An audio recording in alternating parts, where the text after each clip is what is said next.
బంగారం అనేది లక్ష్మీప్రదం కదా! లక్ష్మీ పూజ చేసుకోవచ్చు అంటారా ఆ రోజున?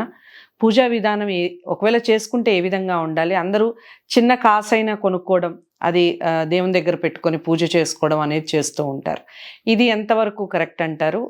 చేసుకునే అవకాశం ఉందంటారా? చెప్పండి దానికి. ఒక వస్తువు, ప్రతి వస్తువు కూడా మనము ఒక శక్తితో కూడుకున్నటువంటి దానిగా చూస్తూ ఉంటాం.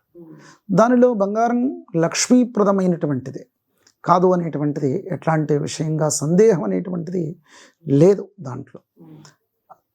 అయితే లక్ష్మీప్రదమైనటువంటి విషయాలు ముఖ్యంగా ఒక బంగారమే కాదు, మొట్టమొదట మనము లక్ష్మి అంటే సంతోషము, లక్ష్మీప్రదమైనటువంటి విషయము అంటే ఆరోగ్యము, సౌభాగ్యము, సకల విధమైనటువంటి మంచికి ఒక ఏదైతే పేరు ఉందో ఆ పేరే లక్ష్మీప్రదం తప్ప ఒక వస్తువు లక్ష్మీప్రదం కాదు. మరి కనుక ఆ వస్తువుని పెట్టుకుని పూజ చెయ్యాలి అనేటువంటిది లేదు. ఎందుకంటే ఆ వస్తువు లేకుంటే పూజ చేయలేము అనుకుంటారు పాపం. అట్లా కాదు, శక్తికి పూజ చేయండి.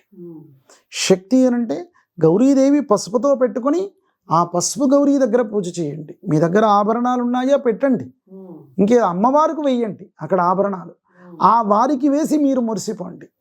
నీకు వేశానమ్మా నేను, నా యొక్క ఆభరణాలు ఇట్లా అయినా నేను తరింపబడ్డాను, ఇవి ఈ విధంగానైనా ఉపయోగపడ్డాయి అనే విధంగా మీరు ఆ విధంగా చెయ్యండి తప్ప దీన్ని ఈ సంవత్సరం ఒక తులం కొట్టే వచ్చే సంవత్సరం 2 తులాలు కొనాలి, ఇంకేదో వచ్చే సంవత్సరం ఇంకా పెంచాలి అనేటువంటి విధంగా నానుడిగా చేయడం అనేటువంటిది పనికిరాదు.